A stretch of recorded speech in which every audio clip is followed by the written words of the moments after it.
Mas essa classe, presta atenção, essa classe é sobre... nós estamos examinando, conforme a Bíblia, uma forma de heresia que é muito típica da nossa época, da forma de pensar da nossa sociedade, dita sociedade pós-moderna, sociedade contemporânea, como quer que as pessoas chamem. Em resumo, o modo de pensar da nossa sociedade hoje, certo? Que a gente está inserido nessa cultura, nessa sociedade. O crente, o cristão, não é um alienígena. Na verdade, a gente nasce numa cultura, e essa cultura está impregnada na gente. Então, o que a gente está tentando fazer, o exercício da gente aqui, é contrapor essa heresia romântica, que a gente tem analisado aqui nos detalhes, e que faz parte aí desse modo de pensar dominante da nossa época, contrapor essa heresia à palavra de Deus, ao ensino da palavra de Deus. A gente está observando como é que muitos dos discursos da sociedade contemporânea, como eles estão fundamentados não na palavra de Deus, mas no modo de pensar que tem as suas raízes no movimento filosófico, no movimento artístico, no modo de pensar que a gente está chamando aqui de romântico, certo? Mas que já ganhou outras caras na história também, certo? O romantismo ele foi um movimento cultural bem próprio ali, do final do século XVIII para o início do XIX, ele é mais colocado ali no século XIX, mas que tem repercussões até hoje, está muito vivo e muito ativo até os dias de hoje, com outras roupagens. Ele foi repaginado de várias maneiras e está muito presente. E eu estou afirmando coisas aqui, mas a gente vai provar, tá certo? Nós vamos provar com exemplos. A gente tem visto vários exemplos aqui, o pessoal que está acompanhando a classe tem visto vários exemplos do dia a dia, da nossa cultura, da nossa vida cotidiana, como que esse modo de pensar ele está ativo ao nosso redor. E muitas vezes modelando, inclusive, várias práticas minhas, suas, sem a gente nem parar para raciocinar. Então, qual é o nosso objetivo aqui? Pegar a Bíblia e olhar assim, essa prática, ela está condizente com a Bíblia? Ela tem aderência com a Bíblia? Ou ela é mais aderente a outras maneiras de pensar, que são bem típicas aí dessa heresia romântica? E por que eu estou chamando de heresia? Eu queria que algum irmão falasse aí a definição de uma heresia. O que é heresia? Você que está acompanhando aí, o que é uma heresia? Fala aqui, Rafa, please. Deixa eu ver se eu consigo aumentar esse. Pode falar aqui, Rafa? Chega aqui, Rafa. O que é uma heresia, Rafa? É um falso ensino. Um falso ensino. Como é que a gente sabe se ele é falso ou verdadeiro? Pela palavra de Deus. Pela palavra de Deus. Muito bom. Valeu, Rafa. Pela palavra de Deus. É assim, queridos. A heresia é um falso ensino. Para a gente saber se uma coisa é verdadeira ou falsa, tem que ter um parâmetro. Qual é o parâmetro? Rafael acabou de dizer para a gente. A palavra de Deus. A Bíblia, para o cristão, e a nossa confissão de fé diz isso, é a nossa única regra de fé e prática. Então, o parâmetro de certo ou errado é o quê? A sociologia contemporânea. É? Não. A palavra de Deus. O parâmetro de certo e errado para nós é o quê? A última moda. Ela que vai dizer se é certo ou errado usar tal roupa. Não, é a palavra de Deus. E isso para tudo. Esse raciocínio ele é estendido em tudo, para tudo na nossa vida. O que configura mais especificamente se um falso ensino teológico, um falso ensino sobre Deus, um falso ensino sobre as coisas da vida, ele é uma heresia. Alguém lembra desse? O que é que distingue um mero erro teológico de uma heresia?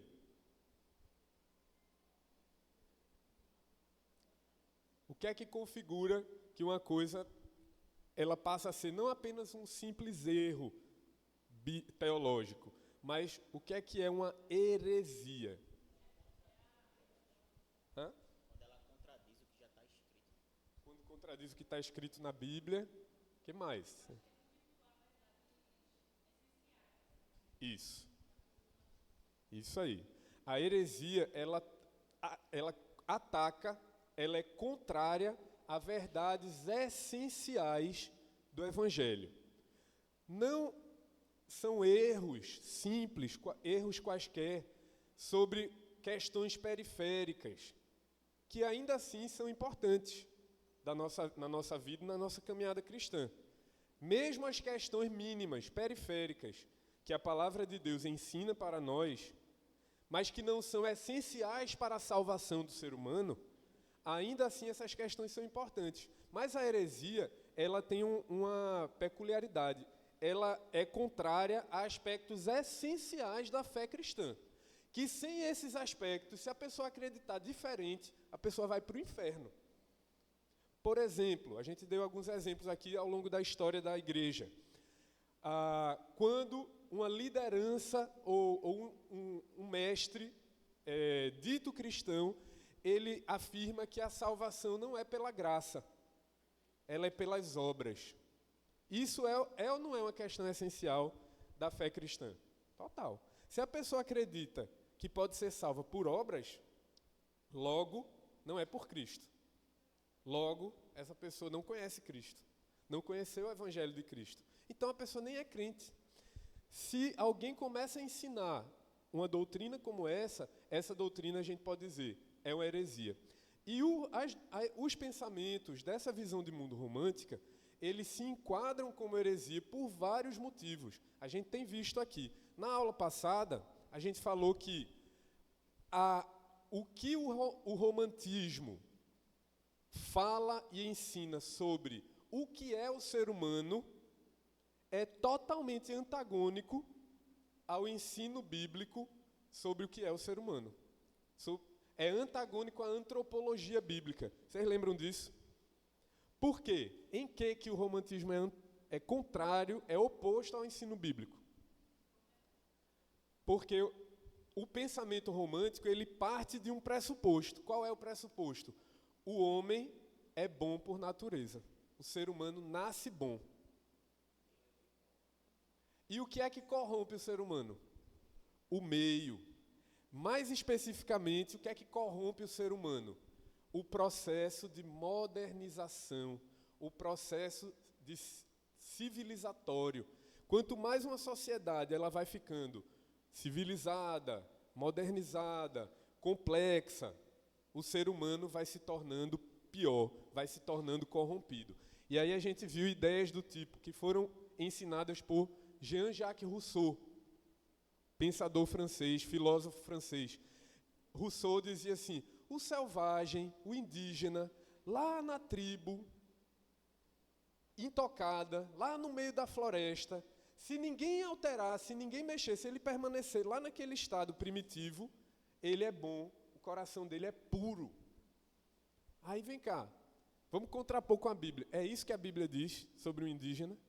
O indígena, lá de uma tribo que nem conhece, nunca ouviu falar da Bíblia, está lá vivendo no seu estado primitivo. A Bíblia diz que esse ser humano, ele é puro? Não. A Bíblia diz que todos pecaram e carecem da glória de Deus. Todos somos pecadores, né? Então, a antropologia que é defendida pelo romantismo, ela é herética. Sabe por quê? Porque se nós acreditarmos e adotarmos essa visão de que o ser humano nasce bom, ou que, por exemplo, um bebezinho, quando ele nasce, ele é puro, logo, qual é a necessidade de Jesus Cristo? Se o ser humano é bom. Se o problema principal do homem é o processo de modernização da sociedade.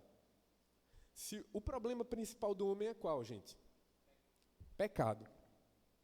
Então veja como a forma de ver o mundo, a forma de ler o mundo e ler a realidade, ela vai ter consequências drásticas na nossa vida. E a igreja, ao longo dos séculos, sempre teve essa postura de se contrapor às heresias. Os ensinamentos, eles não podem ser simplesmente absorvidos pela igreja. A igreja precisa pensar.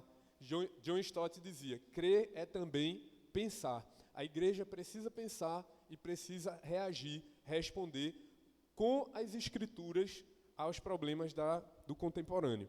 Então hoje a gente vai avançar um pouco mais com isso. Essa aula de hoje ela está muito relacionada com a aula anterior, mas a gente vai tratar de um outro aspecto aí que tem ligação com ele.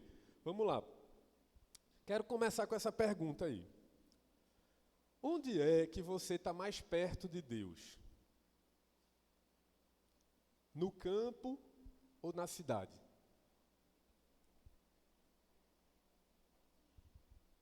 Pense aí um pouquinho. Onde é que você se sente mais perto de Deus?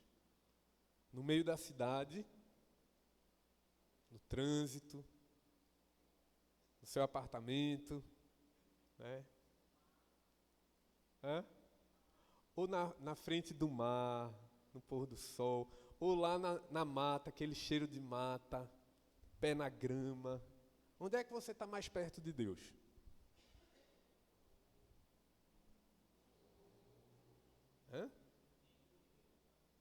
Em nenhum dos dois?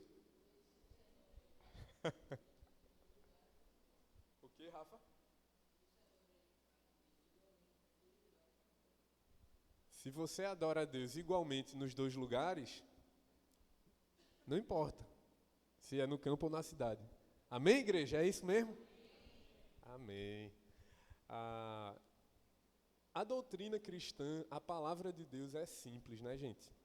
Mas veja, você entendeu quando eu fiz essa pergunta, não entendeu? Se você é um pouco parecido comigo, a gente carrega essas ideias. De onde que surgiu essas ideias? É aleatório? Ou será que você às vezes não está saturado dessa correria? Será que não angustia o ser humano esse barulho que mesmo quando a gente entra no nosso quarto para orar, tua cabeça ainda está, ó. Parece que tem uma ambulância, aquelas ambulâncias da Agamenon, aquela zoada. Será que isso não incomoda a nossa vida? Né? O ritmo, esse ritmo de vida, será que, ou então a gente vai ser daquela postura assim, tá ótimo desse jeito, não tem problema nenhum, né? Com essa rotina de trabalho da gente. Será que às vezes a gente não pensa que a solução seria a gente ir para um lugar assim, morar no interior? E tem muita gente, você já viu, vez por outra tem aquelas histórias, né? Da pessoa que quase surtou da rotina que levava, aí de repente pediu demissão, pegou o dinheiro e foi abrir uma pousada em Porto de Galinhas. A vida da pessoa resolveu. Acabou todos os problemas da vida da pessoa. Acabou?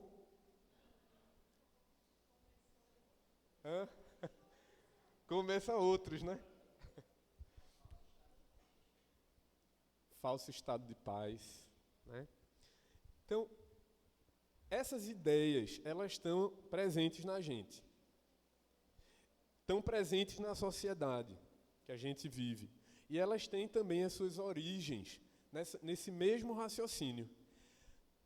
Se o ser humano, no seu estado original, no seu estado mais primitivo, ele era puro e ele era bom, e o processo de desenvolvimento da sociedade, o processo civilizatório, o processo de industrialização, o processo de modernização, o desenvolvimento do capitalismo, o mercado de trabalho, se essas coisas é que corrompem o ser humano, então era melhor a gente se retirar da cidade, se retirar dessa vida e buscar uma vida mais pacata. Mas será que a gente não pensa isso? Que às vezes, assim, a vida do matuto, lá na roça, lá no meio rural, se ela não é uma coisa mais... Você acorda de manhã, faz a sua devocional. Qual é a devocional que edifica mais o coração da gente? É assim, é aquela do dia a dia no meio da cidade? Ou é aquela quando você está assim, no meio da natureza? Você chega, sai assim, flutuando, né? Várias dessas ideias, elas têm suas origens aqui. Certo? E a gente vai falar um pouquinho sobre isso. Vai lá, Daniel. E aí, a nossa afirmação hoje é de que a cosmovisão romântica, ela se rebela contra um ensinamento muito claro das Escrituras, que na teologia a gente resume como mandato cultural. A cosmovisão romântica, os românticos, desde a sua origem ali, eles foram contrapostos a uma doutrina bíblica que desde Gênesis está lá bem clara para a gente, que a gente chama na teologia de mandato cultural. Você já ouviu essa expressão? Quantos aqui já ouviram essa expressão, mandato cultural? Mandato cultural. A gente vai falar um pouquinho mais sobre isso hoje. Pode seguir. Bom, essa é uma tela, eu trouxe algumas telas aqui, desse pintor romântico, que eu gosto muito, por sinal, John Constable, pintor inglês do século XIX. Essa era uma temática que o Constable costumava pintar. Só que a Inglaterra do Constable não era essa, da época dele, no século XIX. Era a Inglaterra, uma paisagem bem diferente. A paisagem que ele via quando ele saía de casa era uma Inglaterra da Revolução Industrial, cheia de indústrias, as famílias, né, pai e mãe trabalhando, jornada de trabalho lá em cima, sem direitos trabalhistas que tem hoje. A criançada não tinha mais não tinha o pai em casa, agora já não tinha a mãe também.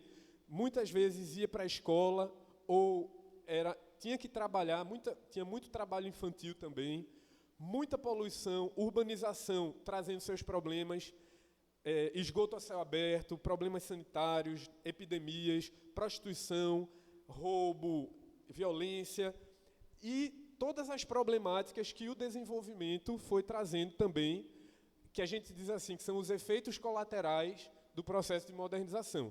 Trouxe muita coisa boa para a Inglaterra, a Revolução Industrial, mas também trouxe muita coisa ruim, certo?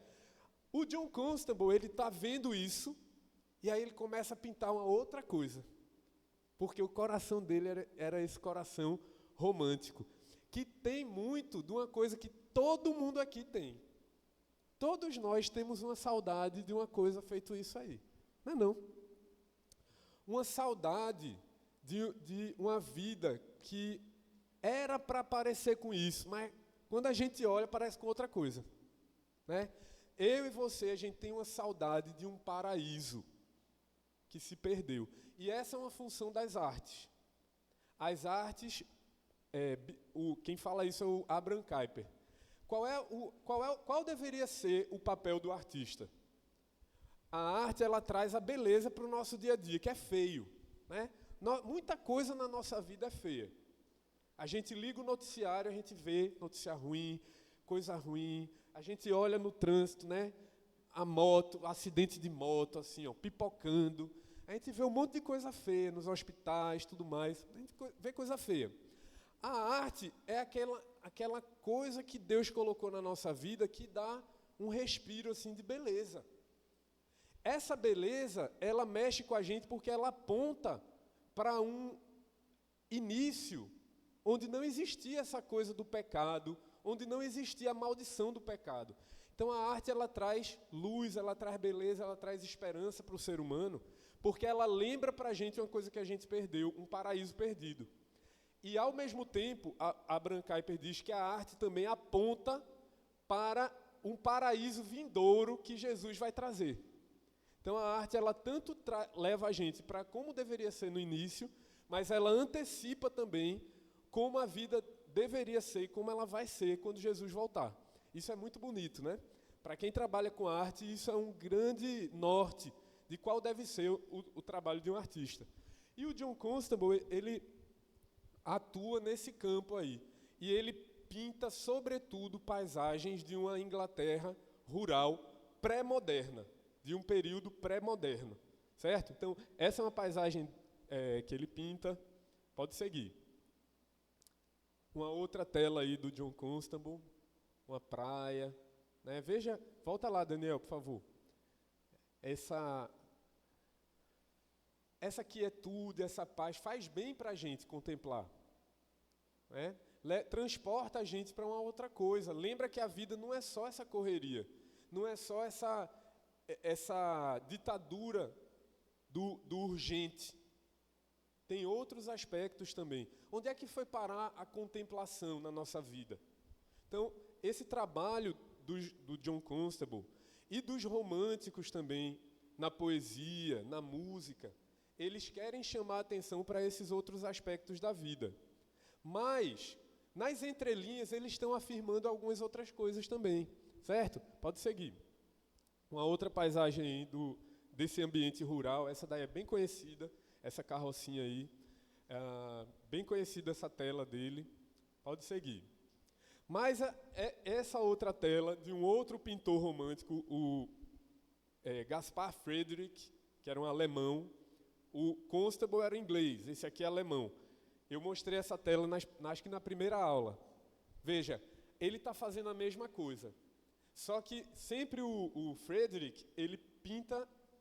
Via de regra, ele pinta essa figura que está de costa para você que está olhando e faz com que a gente meio que se projete nesse cara.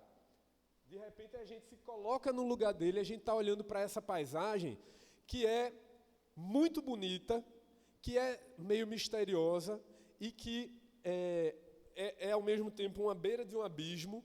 É essa natureza que ela é selvagem, ela é intocada, ela é muito bonita, mas ela também é perigosa. Ela é aquela natureza que assombra a gente. É a grandiosidade do universo. E aí, na filosofia da arte, eles falam que é o aspecto do sublime. O sublime ele está presente no romantismo. É a coisa que, ao mesmo tempo, encanta, mas ela também dá medo. Ela faz o ser humano se sentir pequeno diante da grandiosidade da natureza. Essa era uma matéria que ocupava o pensamento e as produções dos românticos. Mas isso não ficou lá no século XIX. Em várias obras da cultura contemporânea, essas mesmas ideias elas estão presentes ali. Uma ideia de que quando o mundo era intocado, quando não existia esse progresso, quando a natureza estava ali virgem, uma natureza selvagem, a vida era melhor e que o processo de modernização ele piora. Isso está presente em várias produções contemporâneas. Um exemplo disso é o filme Avatar. Você consegue enxergar isso nesse enredo aí? Qual é o problema? Qual é a crítica que é o John Cameron, né? O diretor. James Cameron. Qual é a crítica que o James Cameron, que é um autor, ele é um diretor, ele tem propósitos, ele tem ideias que estão por trás. O que é que ele está criticando no filme Avatar? Estou mais pensando no 1, que o 2 eu nem vi. Mas lá no 1.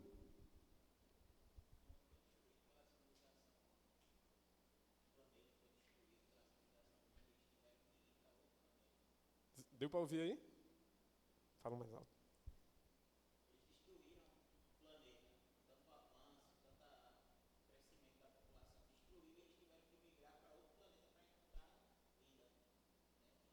Os humanos.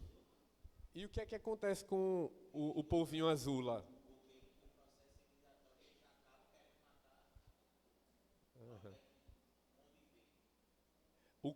A chegada desse estrangeiro trouxe problema, né? Trouxe destruição.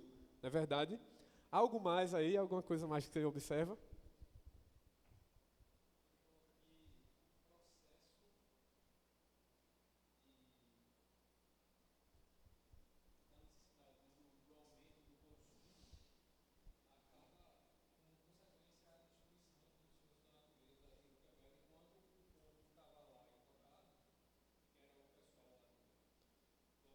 A tribo, né?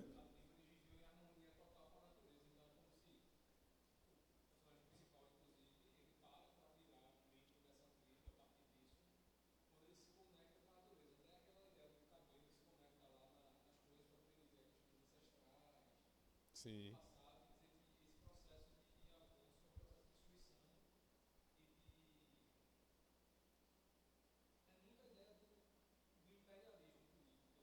Imperialismo, essa é uma agenda também que é bem atacada pelos românticos, até hoje. Tem várias roupagens, tudo isso aí, né? É contra o imperialismo, é contra o colonialismo, né? Qual é a visão? A gente poderia citar vários outros filmes que têm essa temática. Alguém lembrou de mais algum? Senhor dos Anéis tem.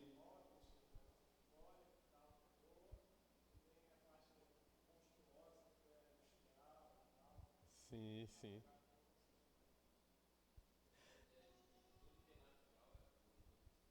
A ideia de que tudo que é natural é puro. E o que é industrializado, só por ser industrializado, não presta? Você já viu esses discursos por aí? Hã? Wall-E, o filme. Como é que é pintada a tecnologia nesse mundo de Avatar? A tecnologia é pintada positivamente ou negativamente? Negativamente, né?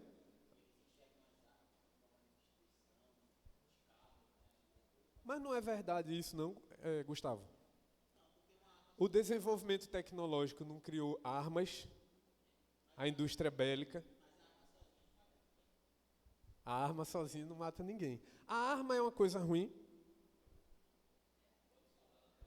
Hã? A arma é ruim? Por quê que é?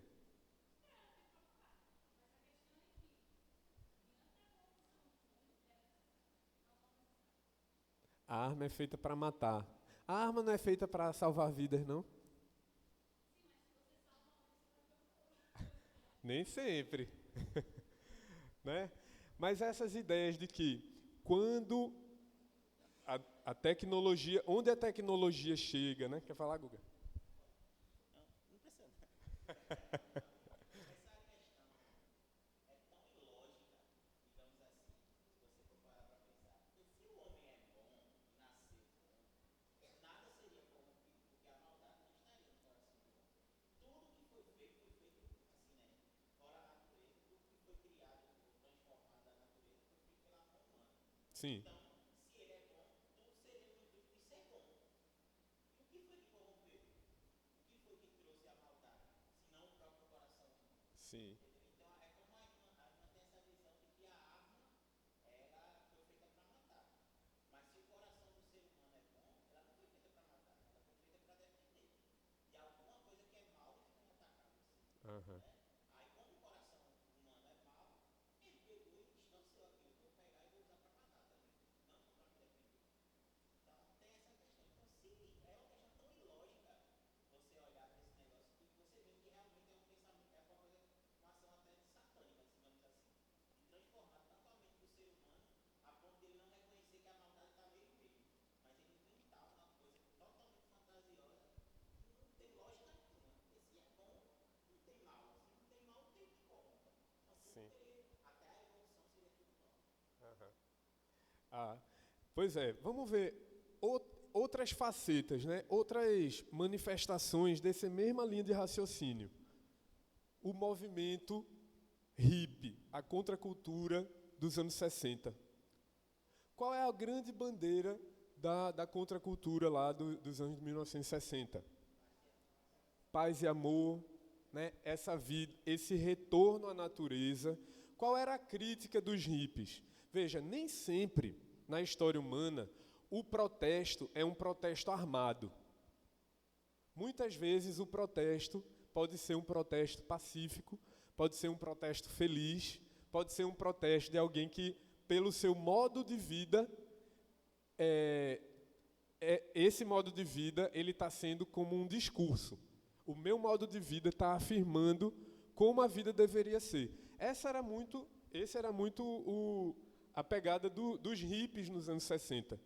Vamos deixar... Eles estavam dando as costas para quê, os hippies? Os problemas, que mais?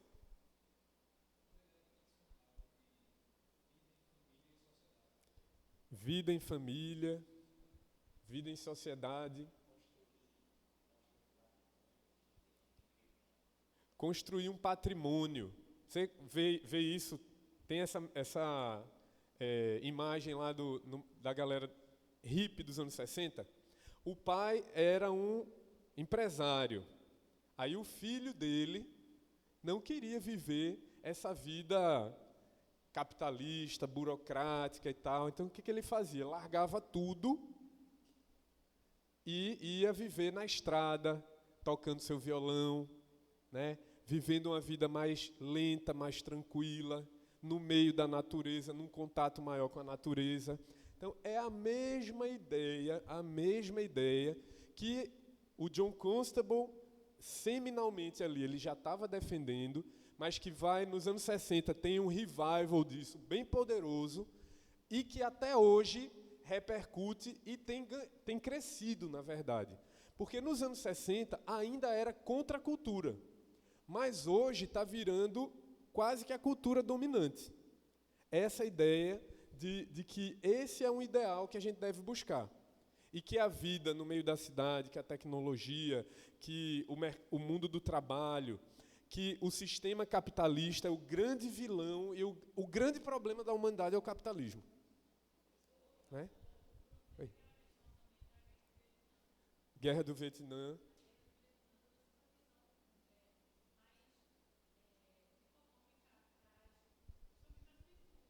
Sim.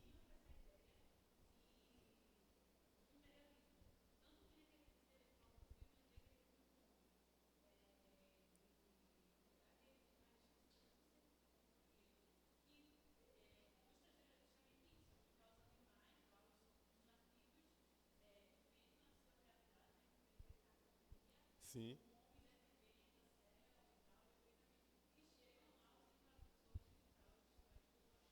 Sim.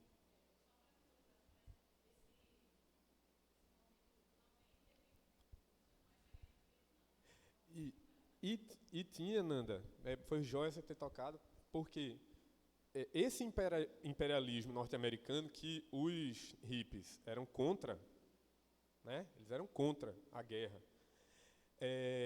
Muito do que eles criticavam estava correto, ou não? Os americanos fizeram ou não fizeram assim atrocidades aos vietnamitas? Mas os vietnamitas também não eram, não ficavam atrás não, viu? Também faziam crueldades terríveis. Mas essa balança que pesa para um lado só, né, que é o grande descompasso e a grande falácia que é difícil de você desmontar. É difícil de você desfazer esse argumento hippie, porque é um argumento do bem. É um argumento do bem. Pelo menos na capa.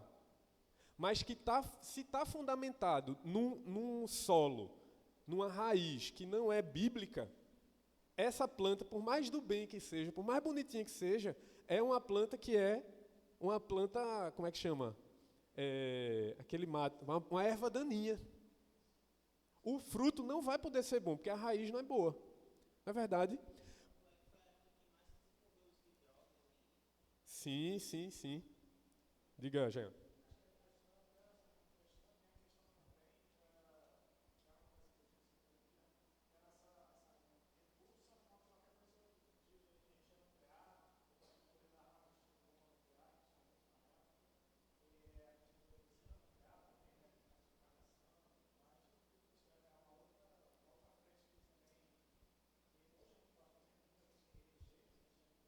Sim.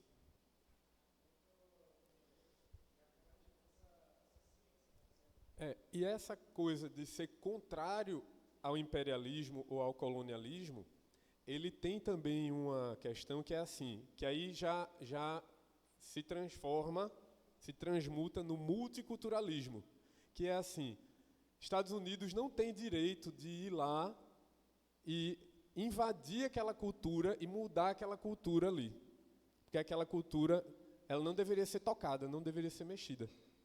Ora, se é assim, a gente falou disso semana passada, se a cultura, vamos dizer, do indígena, se o indígena ele é bom por natureza, se quando ele está no seu estado mais selvagem, mais natural, ele é puro, deveria haver obra missionária, deveria ter agência presbiteriana de missões, enviando missionários cristãos presbiterianos para ir lá para o meio da selva amazônica para pregar o evangelho? Não. Então veja a sutileza, veja os desdobramentos dessas raízes aí, que frutos que essa planta gera, né? Vamos mais. Oi?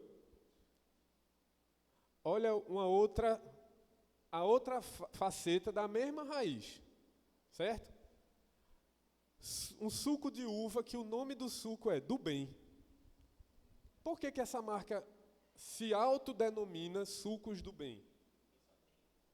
Porque é um suco de uva integral que não tem nenhum aditivo químico, não tem industrialização, ele é totalmente natural. E que é bem mais caro, né?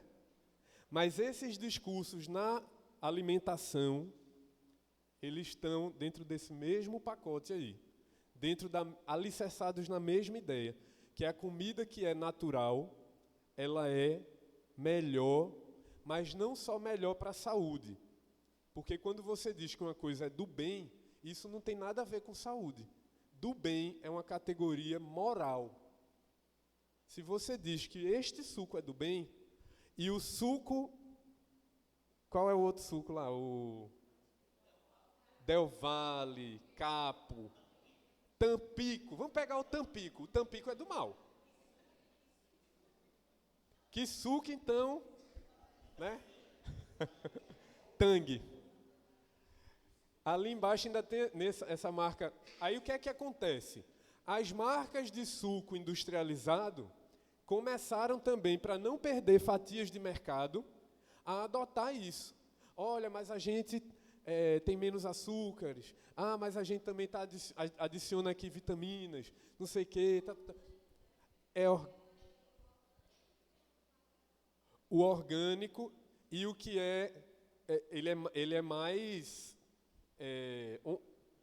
honrado, ele é melhor, porque é a comida boa. E aí o processamento é o grande vilão. O que é o processamento? Aí a gente começa a questionar, usar o nosso cérebro para questionar as coisas. Se você pega uma farinha, uma mandioca, você transforma a natureza e transforma numa farinha. Isso é processamento? Não deixa de ser. Sofreu um processamento ali. Se você pega o milho, transforma em farelo de milho, já houve um processamento, né? E aí você vai, aí a gente começa a pensar assim, todo processamento é do mal? O processamento é do mal? A industrialização é uma coisa do mal? Por que a gente está absorvendo esse discurso? Como se ele fosse uma verdade inquestionável. E aí você vai numa McDonald's, você se sente mal. Você sente quase que você está pecando. Porque você comeu um fast food. Isso é bíblico, gente. Isso não é pensamento bíblico. Isso não é uma forma bíblica de ler e enxergar a realidade. É uma forma romântica, baseada numa estrutura de pensamento não cristã, não bíblica, numa antropologia que não é bíblica. Com isso eu não estou dizendo aqui, desça a ladeira abaixo, vá comer industrializado, não cuide da sua saúde. Não é isso, não se trata disso. Mas é muito grave quando você come uma barrinha de cereal industrializada e você acha que você está sujo porque você fez isso. Moralmente sujo.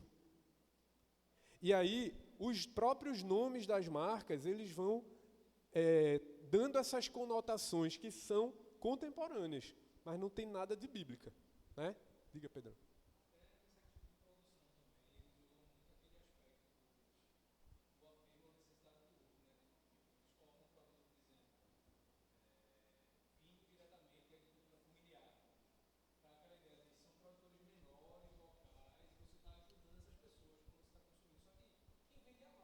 O agronegócio é do mal. Mas a agricultura familiar, o pequeno produtor, é do bem. Compre do agricultor. E aí as pessoas começam a ter os seus comportamentos de consumo quase como uma bandeira de protesto político, como um discurso de afirmação. Eu vou comprar do pequeno produtor, mesmo pagando mais caro, porque eu estou fazendo o bem, eu estou colaborando com a justiça social, com o planeta, sabe, com a sociedade. E aí a pessoa sente que ela está fazendo, que ela está colaborando com uma causa boa. Então ela consome aquilo ali, né? E ao mesmo tempo olha enviesado para quem não consome daquele tipo ali. Olha com um certo preconceito. Nem sempre verbalizado, né? Mas está por ali também. Sim. As políticas identitárias, minoritárias, a gente até já falou aqui, não sou eu que estou afirmando.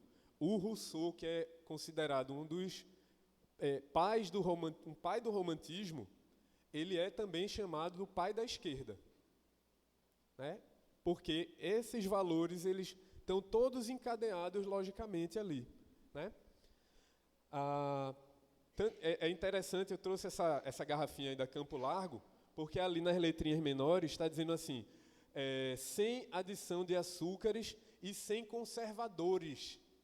Não é sem conservantes, é sem conservadores. Você acha que isso é por acaso que está ali? Tem nada a ver, né? Eles não querem comunicar nenhuma ideia com isso.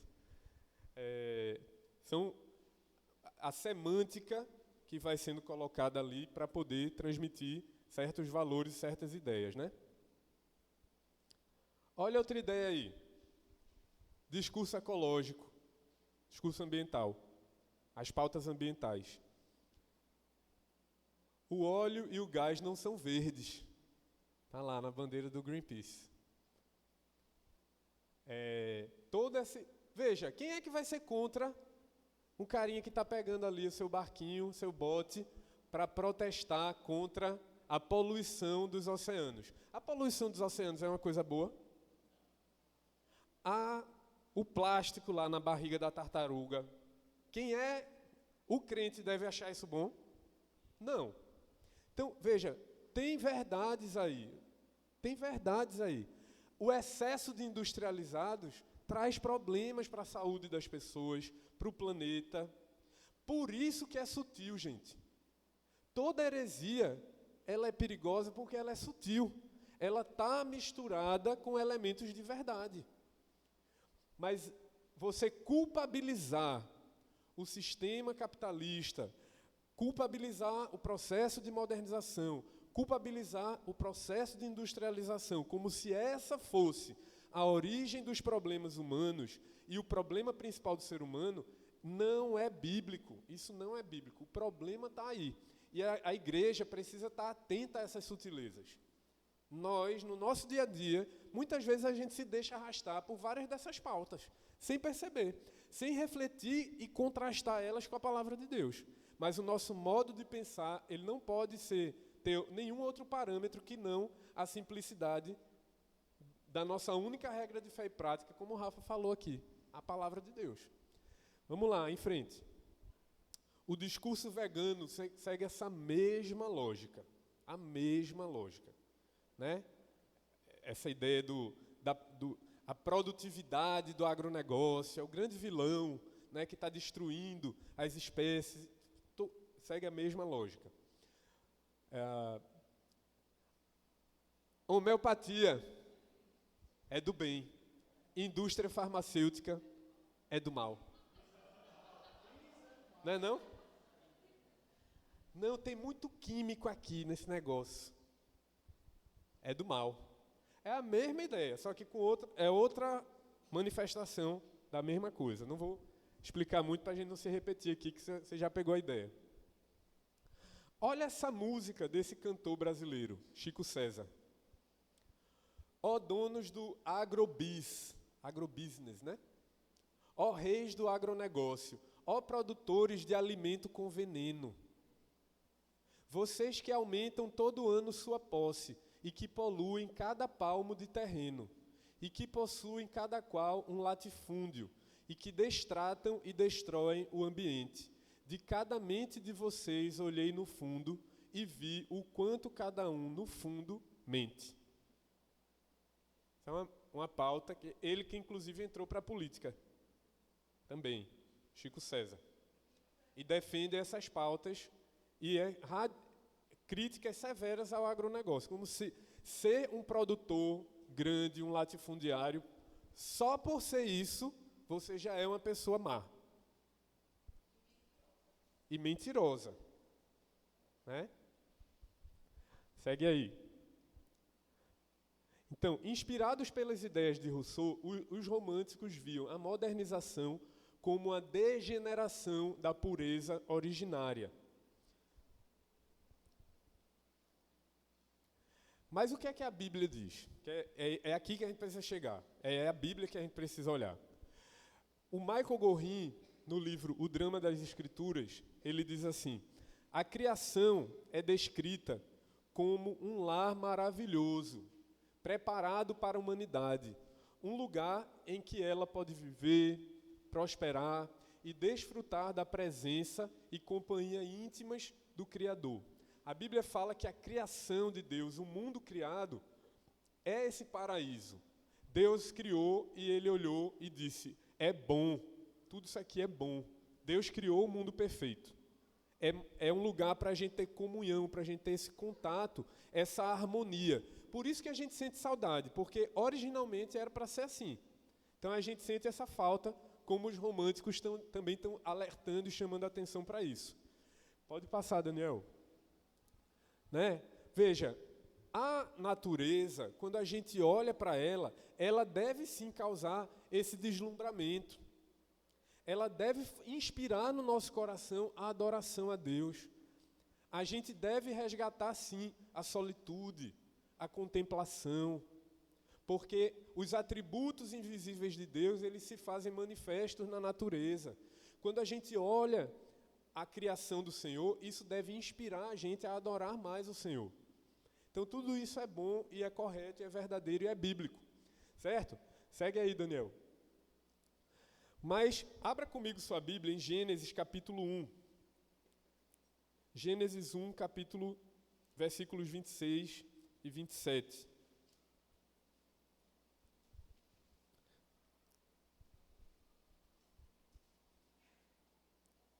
Olha o que nos diz aí o relato de Gênesis. Alguém pode ler aí em voz alta? Gênesis 1, 26 e 27.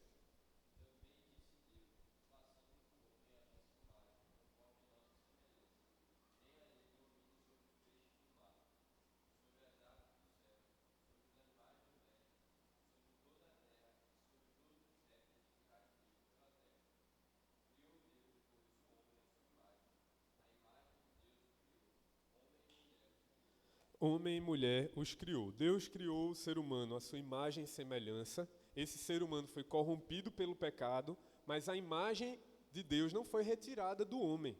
Ela continua presente. E quando Deus criou o ser humano, ele ordenou também a esse ser humano que dominasse sobre o restante da criação. Esse domínio é exatamente esse domínio sobre a natureza. Essa transformação da natureza, ela já estava predeterminada e ordenada por Deus que o homem fizesse desde os primórdios. Não é a natureza que domina o homem, é o homem que deve dominar a natureza. Se a gente quer colocar as coisas no lugar certo, seus devidos lugares, não há nada de errado no ser humano dominar a natureza. Ao contrário, isso é uma obediência ao mandato de Deus, que é dado já aqui em Gênesis capítulo 1.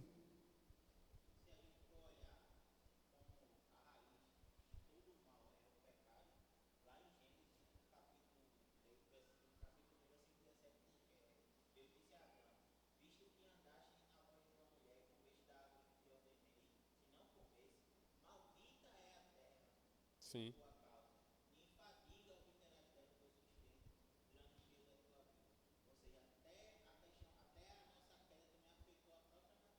Exatamente.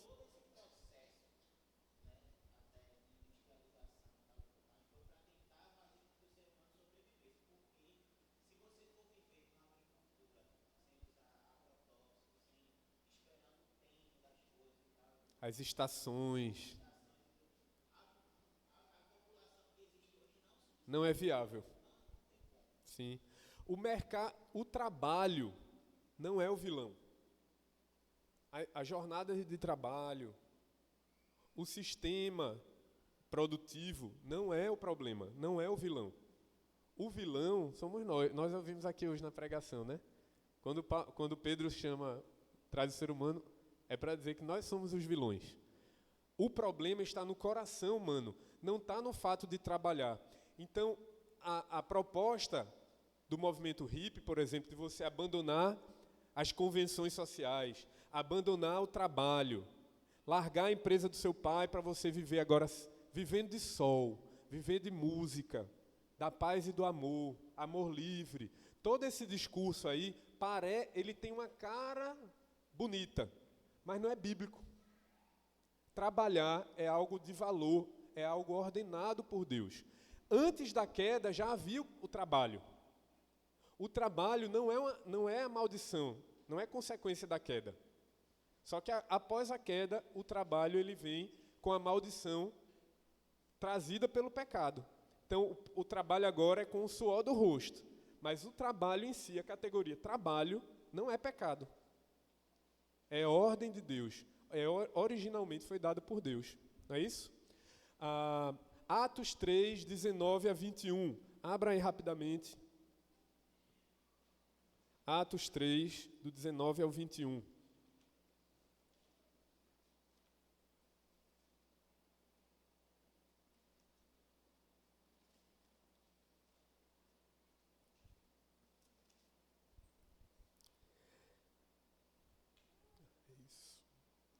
Arrependei-vos, pois, e convertei-vos, para serem cancelados os vossos pecados, a fim de que, da presença do Senhor, venham tempos de refrigério, e que envie Ele o Cristo, que já vos foi designado, Jesus, ao qual é necessário que o céu receba até aos tempos da restauração de todas as coisas, de que Deus falou por boca de seus santos profetas.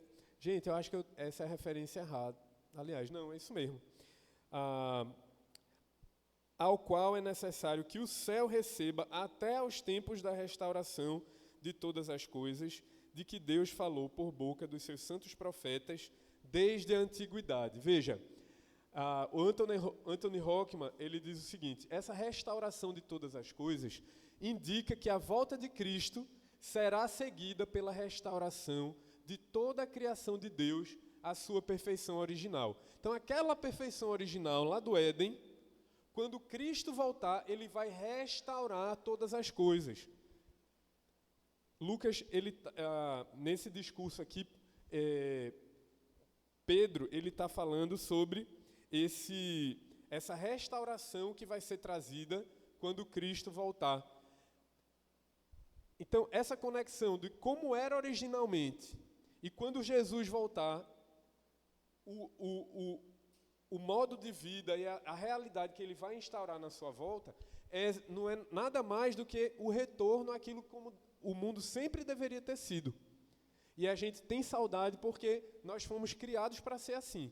O mundo foi desvirtuado pelo pecado, mas quando Jesus voltar, ele vai restaurar todas as coisas. Romanos 8, de 19 a 21. Abra também aí. Quem achar já pode ler.